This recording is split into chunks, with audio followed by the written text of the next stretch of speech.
लो everyone, आज के इस क्लास में चैप्टर नंबर थर्ड यानी कि मैथ का आपका चैप्टर नंबर थर्ड जिसका नाम है भैया आव्यूह, ठीक है, जिसे इंग्लिश में हम लोग मैट्रिक्स कहते हैं। तो इस चैप्टर से रिलेटेड जितने भी ऑब्जेक्टिव क्वेश्चन बनते हैं वो सारे मैं आपको इस क्लास में कराने वाला हूँ। सो वीडियो पे स्टार्ट से लेके एंड तक बने रहना, ठीक है। और आप सभी को पता है कि प्रत्येक वर्ष इस चैप्टर से बहुत सारे क्वेश्चन ऑब्जेक्टिव सब्जेक्टिव दोनों पूछे जाते हैं। तो इस क्लास में मैं आपको ऑब्जेक्टिव पूरी तरीके से कवर करा देने वाला हूँ। इससे बाहर से एक भी ऑब्जेक्टिव आपका नहीं आने वाला, ये मैं लिख कर दे देता हूँ, ठीक है।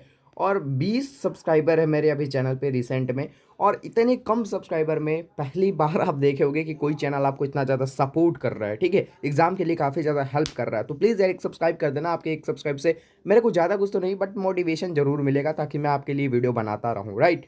सो लेट्स स्टार्ट, आइए शुरू करते हैं। सो पहला नंबर क्वेश्चन से स्टार्ट करते हैं। तो ध्यान से समझना, आज का सेशन बहुत ही ज़्यादा इंपॉर्टेंट होने वाला है। तो पहला नंबर क्वेश्चन देखो, और आप सभी को पता है कि जो मैट्रिक्स चैप्टर है, मैट्रिक्स क्या है, मैं ऑल चैप्टर की बात करता हूँ। ऑब्जेक्टिव में बहुत ईजी क्वेश्चन पूछा जाता है, आपको 10 सेकंड भी नहीं लगने वाला, आप कोई भी क्वेश्चन का आप आंसर फटाक से दे दोगे, ये मेरा गारंटी है, राइट। पहला क्वेश्चन है कि यदि अवयव ए का व्युत्क्रम अवयव बी हो, राइट, तो ए बी बराबर बी है। ध्यान से समझना क्वेश्चन को। यदि अवयव एक अवयव ए है, उसका व्युत्क्रम, व्युत्क्रम मतलब उल्टा, उसका उल्टा अवयव बी हो, तो ए बी बराबर बी है, ठीक है। तो वह क्या होगा कि मतलब उसका ए, देखो मेरे कहने का मतलब समझो, जैसे कि मैं यहाँ पे एग्जाम्पल के थ्रू मैं आपको समझा रहा हूँ तो आपको क्लियर हो जाएगा, ठीक है। जैसे मान लो एक अवयव मैं ले लेता हूँ 1001, ठीक है, इसको मैं ए मान लेता हूँ, और मैं बी इसका व्युत्क्रम ले लेता हूँ। तो व्युत्क्रम भी करूँगा तो 1001 ही आएगा। मान लो इसका मैं उल्टा करूँगा तो उल्टो करूँगा तो भी यही आएगा ना। तो यह पूछ रहा है कि ए बी बराबर बी है, यानी कि उल्टा करने पे भी सेम आ रहा है, तो वह एकांक का व्यू है आई, समझ रहे हो। अभी मैंने दिखाया आपको एग्जाम्पल से। सेकंड नंबर क्वेश्चन देखो, ए एक वर्गाव्यू हो, वर्गाव्यू कहने का मतलब कि उसका रो और कॉलम दोनों सेम होना चाहिए, ठीक है। यदि ए एक वर्गाव्यू हो तो ए माइनस ए ट्रांसपोज, ट्रांसपोज को हिंदी में हम लोग आवर्त कहते हैं। क्या कहते हैं?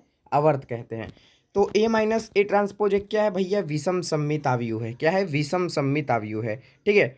आगे बढ़ जाओ तीसरे नंबर क्वेश्चन पे। तीसरा नंबर क्वेश्चन, दो अवयव है ए और बी के गुणनफल के लिए क्या शर्त होनी चाहिए? गुणनफल के लिए जैसे मान लो कोई 2/2 कोटि का है, जैसे कि मान लो A B C D element है इसके। अच्छा, एलिमेंट में तो कैप छोटा रखेंगे ना हम। चलो मान लो जैसे ना 1 2 3 4, 1 2 3 4, ठीक है, और एक मैं मान लेता हूँ 3 4 5 6, दो को कोई अवयव है, इसको मान लो ए, इसको मान लो बी। तो इसके गुणनफल कब होगा? इसका गुणनफल के लिए इसका शर्त क्या है? तो भैया इसका कॉलम और इसका रो अगर समान रहेगा तब इसको हम गुणनफल कर सकते हैं। गुणनफल का शर्त होता है अवयव का। तो यहाँ पे हम ये कह सकते हैं कि ए के स्तंभों की संख्या और बी के पंक्तियों की संख्या, ठीक है। तो यहाँ पे सी वाला ऑप्शन हमारा बिल्कुल ही करेक्ट हो जाएगा। नेक्स्ट क्वेश्चन, यदि ये बराबर इतना तो ए क्यू निकालना है। तो एक चीज मैं आपको बताऊं, अब बहुत सारे बंदे क्या करने लगेंगे, यहाँ पे ए क्यू बराबर लिखेंगे, ए स्क्वायर इंटू ए करेंगे, या फिर ए क्यू बराबर ए इंटू ए करेंगे, ठीक है। और इन सब को तीन जगह रख के गुना करेंगे। तो भैया इतना टाइम आपके पास ऑब्जेक्टिव के लिए, इतना टाइम अगर आप ले लोगे ना, तो सही में आपका टाइम उतना नहीं बच पाएगा ताकि आप सब्जेक्टिव भी सॉल्व कर पाओ। तो ऑब्जेक्टिव थोड़ी मेथड से सॉल्व करनी होती है, समझ रहे हो। ये ऑब्जेक्टिव में दिया है, सब्जेक्टिव में देता 2 नंबर में तो मैं मान सकता था कि आप एक्सप्लेन करके सॉल्व कर सकते हो, बट यहाँ पे ऑब्जेक्टिव में आपको टेक्निक पता होना चाहिए भैया, ट्रिक्स पता होना चाहिए, हॉट ट्रिक्स जो कि मैं आपको दूंगा, ठीक है। जब भी कहे कि ये क्यों निकालो या फिर ए का पावर 4 निकालो, ए का पावर 6 निकालो, ए का पावर 17 निकालो, तो क्या करोगे आप? 17 बार गुना करोगे ए को, तो तय में तो आपका टाइम खत्म हो जाएगा फिर भैया। अगर ए का पावर 526 दे दे तो तुम क्या करोगे? समझ रहे हो। तो एक्चुअली इतना बड़ा देगा नहीं, बट कुछ भी हो सकता है भैया। ए का पावर जब 3 दे दिया तो ए का पावर 8 भी दे सकता है, ए का पावर 13 भी दे सकता है। तो उसके लिए सिंपल सा एक मेथड है। यहाँ पे देखो पावर में कितना है? 3, एक बढ़ा दो, 4 ए कर देना। जैसे वही रहता है ए का पावर 17, तो इसका आंसर हो जाता है 18 है, समझ रहे हो। एक बढ़ा के और उसे ए से गुना कर दो, तो यहाँ पे आप डायरेक्ट जवाब दोगे कि ए क्यू है, तो इसका 4 ए आंसर होगा, समझ रहे हो। ट्रिक्स मैं बता रहा हूँ, तो ध्यान से देखो, वीडियो पे बने रहो, ट्रिक्स के साथ हम लोग काम करने वाले हैं। पांचवा देखो, यदि थीटा प्लस फाइव बराबर 90 डिग्री, तो इसका वैल्यू निकालना है। जल्दी से बताओ, इसका वैल्यू निकाल के बताओ, जल्दी से आप लोग बताओ। तो तब तक मैं भी निकाल देता हूँ। तो इसका डिटर्मिनेंट करना है तो गुना करो, cos phi into cos theta, cos phi into क्या, कॉस थीटा, और इंटू में sine phi into sine theta, ठीक है, साइन थीटा। तो ये चीज़ है भैया। अब यहाँ पे क्या करो, कॉस यहाँ से कॉमन कर लो, theta plus phi plus theta, ठीक है। यहाँ पे साइन कॉमन कर लो, क्या हो जाएगा, यहाँ पे साइन कॉमन करोगे तो थीटा प्लस मतलब फाई प्लस थीटा। तो फाई प्लस थीटा का वैल्यू 90 डिग्री, तो कॉस 90 डिग्री का वैल्यू क्या होता है, और प्लस में, अच्छा माइनस है ना, और माइनस में साइन 90 डिग्री का वैल्यू क्या होता है, निकाल लो आप, ठीक है। कॉस 90 जीरो, और माइनस है ना, माइनस में साइन 90 1, तो माइनस का 1, यहाँ से माइनस का 1, तो सी वाला ऑप्शन हमारा बिल्कुल ही करेक्ट हो जाएगा। तो भैया देख रहे हो कितना इजी इजी क्वेश्चन करता है बिहार बोर्ड। क्वेश्चन खुद शर्मा रहा है आपको देखकर कि भैया हम इनके सामने, इतने बड़े महान आदमी के सामने, जो कि अब यू के भैया बाप है, उनके सामने मैं जा रहा हूँ, तो एक क्वेश्चन खुद शर्मा जाएगा, ठीक है। 3 बाई 3 कोटि के एक ऐसे अवयवों की कुल कितनी संख्या होगी जिनके प्रत्येक प्रविष्टि 0 या 1 है। भैया इसका याद कर लेना, एनसीईआरटी में बहुत इंपॉर्टेंट क्वेश्चन है, इसको याद करने के सिवा इसका कोई ऑप्शन नहीं है, 512 याद कर लेना, ठीक है। यदि ए तथा बी समान कोटि के सममित अवयव हैं तो ए माइनस बी ए क्या हो जाएगा भैया, विषम सममित। सिंपल सिंपल से क्वेश्चन है। 8 क्वेश्चन में एंट्री करो। ए बराबर आई ए जे एम गुने एक वर्ग अवयव है। वर्ग अवयव कब होगा, जब इसका रो की संख्या और इसका कॉलम की संख्या समान होगा तब, ठीक है। जब इसका रो की संख्या और कॉलम की संख्या समान होगा तब। तो यहाँ पे रो इसका है एम और कॉलम है इसका एन, तो एम बराबर एन, ठीक है, एम बराबर एन, ए वाला ऑप्शन सही हो जाएगा।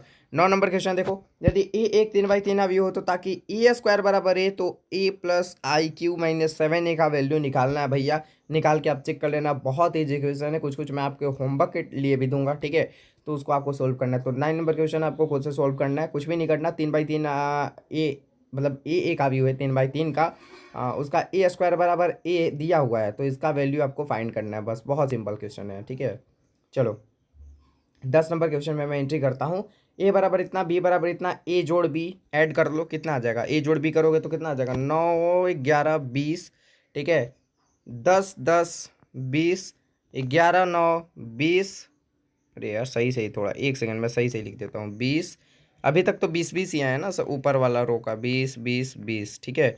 नीचे करो 12 8 20 20, फिर 13 7 20 14 6 20 20 20 20 20 20, कौन से ऑप्शन में है भैया, कौन से ऑप्शन में है, ए वाला ऑप्शन सही हो जाएगा हमारा। बहुत ही इजी क्वेश्चन है यार, तुम लोग को तो पेन उड़ाने की भी जरूरत नहीं पड़ेगी और ऐसा क्वेश्चन सोल्व कर दोगे। ए बराबर इतना, बी बराबर इतना, 2 ए जो 2 बी, पहले 2 से गुना कर लो सब में, तो मैं डायरेक्ट लिखता हूँ ना, 2 से पहले गुना कर लो सब में, 2 से पहले गुना कर लो। तो इसमें 2 से पहले गुना करता हूँ मैं, तो 18 20 22, ठीक है, 18 20 22, फिर 24 26 और 28, समझ रहे हो कैसे आया, गुना किया मैंने। इसमें भी गुना कर लो, इसमें गुना करोगे 22 20 18, 22 20 18 16 14 12, ठीक है। अब जोड़ लो भैया खुद से, अब जोड़ लो, बस इसको जोड़ना है। यहाँ पे हो जाएगा 40 40 40 40 40 40 40 40 आएगा सब, तो 40 40 सब आएगा, तो बी वाला ऑप्शन सही हो जाएगा, ठीक है। 12 नंबर क्वेश्चन, ए बराबर इतना, ए स्क्वायर बराबर इतना, ए स्क्वायर बराबर पूछ रहा है भैया, सिंपल क्या करो आप निकाल डालो ना भैया। क्या है क्वेश्चन, 1 - 1 - 1 - 1, इसको 2 बार लिख के निकाल डालो, 1 - 1 - 1 - 1, क्या हो जाएगा इसका आंसर, ठीक है। क्या हो जाएगा इसका आंसर, सोल्व कर लो, बहुत ईजी क्वेश्चन है। यहाँ पे मैं सोल्व कर लेता हूँ, तो करो। यहाँ पे तो 1 हो जाएगा, ठीक है, फिर यहाँ पे प्लस प्लस का 1, ठीक है, प्लस का 1 हो जाएगा, प्लस का 1 मेरा यहाँ पे हो जाएगा।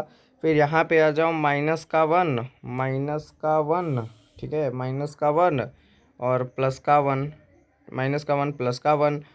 फिर देख लो, फिर यहाँ पे देख लो क्या हो जाएगा, यहाँ पे हो जाएगा माइनस का 1 और माइनस का 1, ठीक है। और फिर यहाँ पे देख लो, फिर यहाँ पे देख लो, यहाँ पे कर लो आप, तो 1 जोड़ 1, यानी कि यहाँ पे कुल मिला के क्या आ गया, 2 - 2, ठीक है, प्लस माइनस माइनस, तो यहाँ पे तो जीरो हो जाना चाहिए था भैया, जीरो जीरो, यहाँ पे जीरो, यहाँ पे जीरो, यहाँ पे जीरो, यहाँ पे 2 2 0 0 2, तो यहाँ पे तो लाइक वैसा कोई ऑप्शन है नहीं। हाँ 1/2 ये होगा ना भाई, 1/2 है, समझ रहे हो, 1/2 यहाँ पे हो जाएगा।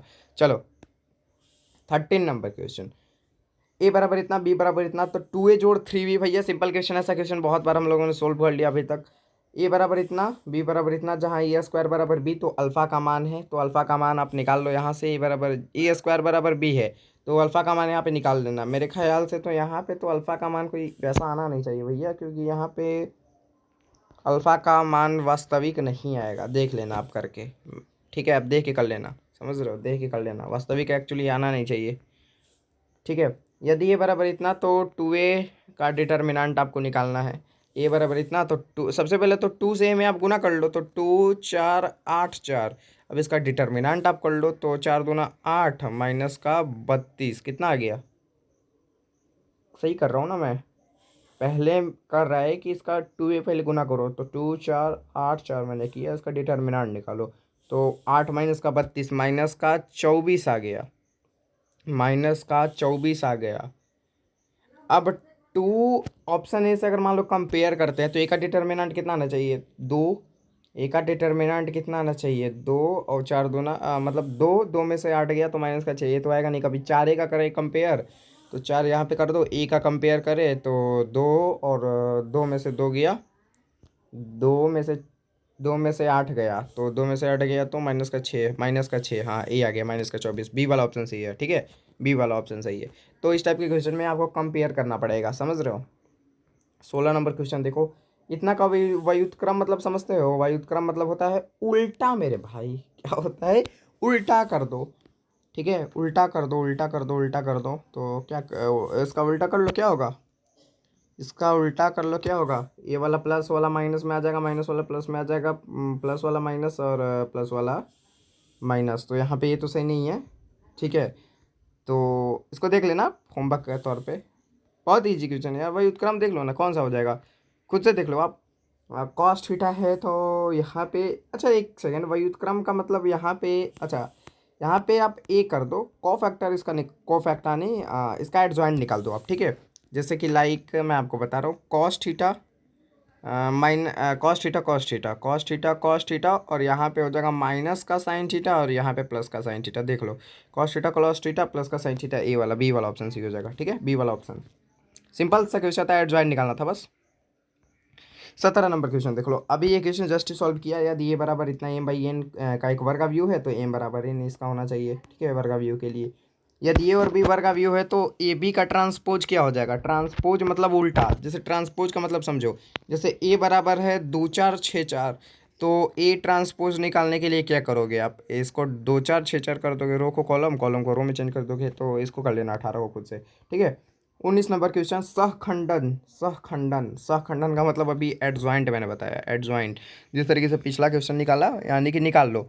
इसका जो मेन डायगोनल है भैया, इसको बस चेंज कर दो आप। तो चेंज करने से तो कोई फ़र्क पड़ेगा जी? नहीं पड़ेगा, बिल्कुल भी नहीं। कॉस्ट थीटा कॉस्ट थीटा, और ये जो साइड डायगोनल है ना जी, मेरा साइड डायगोनल, ठीक है, तो साइड डायगोनल को बस आप चेंज कर दो, तो माइनस का साइन थीटा और यहाँ पे प्लस का साइन थीटा, ठीक है। तो cos theta sine theta minus का साइन थीटा कॉस्ट थीटा, सी वाला ऑप्शन सही हो जाएगा। एक्स का मान यहाँ पे निकालना है, सिंपल सा क्वेश्चन है, एक्स का मान निकालना है, निकाल लो भैया। एक सेकंड में एक काम करूँ, मैं थोड़ी स्पेस बना लूँ ताकि इस टाइप के क्वेश्चन को सही तरीके से सॉल्व कर पाऊँ। तो ये 20 नंबर क्वेश्चन है हमारा, ठीक है। 19 क्वेश्चन काफ़ी अच्छी तरीके से हमने सोल्व कर ली है। और यहाँ पे देख रहे हो, ये क्वेश्चन जो है वो हमारे बिहार बोर्ड ने 2013 में दागा था, मतलब कि 2023 में पूछा था, सॉरी 2013 में पूछा था, राइट। तो ये तो पीवाई के क्वेश्चन है, सारे सारे के सारे पीवाई के क्वेश्चन है, मैंने आपको स्टार्टिंग में ही बता दिया। ध्यान से समझो इस क्वेश्चन को कैसे सॉल्व करोगे। ये दोनों का डिटर्मिनेंट आप करो, दोनों का डिटर्मिनेंट करो तो 6 माइनस 6x, ठीक है, 6 माइनस 6x और माइनस का 36। अब बराबर इधर करोगे तो 6 6 36 माइनस का 36, यानी कि इधर तो जीरो आ जाएगा, बराबर में मैं डायरेक्ट जीरो कर दूँ, ठीक है। तो 6 माइनस 6x बराबर, उधर को 36 को भेजो, प्लस में 36 आ जाएगा, ठीक है। तो 6x को छोड़ दो अभी, 36 माइनस का 6 भेजो, प्लस में इधर जाएगा तो माइनस में हो जाएगा, तो 6x बराबर आ गया 30। तो जब x का करोगे तो 30/6 हो जाएगा, यानी कि 5 आ गया x का वैल्यू, 5। 5 नहीं है, ये कैसा है भाई, 5 नहीं है? मैं देख लूँ क्या, कहीं कहीं पे गलती तो नहीं है ना। 6 6 36, 18 2 36, जीरो यहाँ पे आ जाएगा। 6 माइनस 6x बराबर का 36।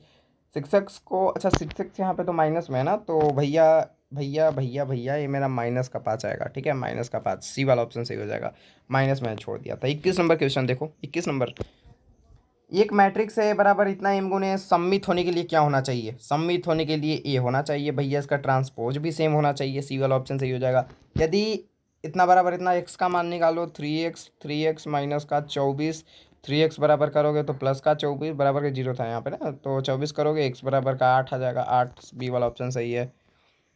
23 नंबर क्वेश्चन देख लो, इसका ए स्क्वायर निकालोगे तो भैया वही आ जाएगा, सिंपल ए स्क्वायर निकाल के चेक कर लेना, ठीक है, होमवर्क के तौर पे। 24 नंबर क्वेश्चन देख लो, ए बराबर इतना है, इसका व्युत्क्रम प्राप्त नहीं होगा यदि के का मान, तो के का मान रख के देख लेना, इसका व्युत्क्रम प्राप्त नहीं होगा, ठीक है, यानी कि व्युत्क्रम भी सेम आएगा इसका। माना कि एक व्युत्क्रमणीय अवयव है, ठीक है, क्रम 2/2 है, कोटि 2/2 है, तो ए इनवर्स का डिटर्मिनेंट हमको चाहिए, तो 1 का डिटर्मिनेंट आ जाएगा, तो फार्मूला ही है।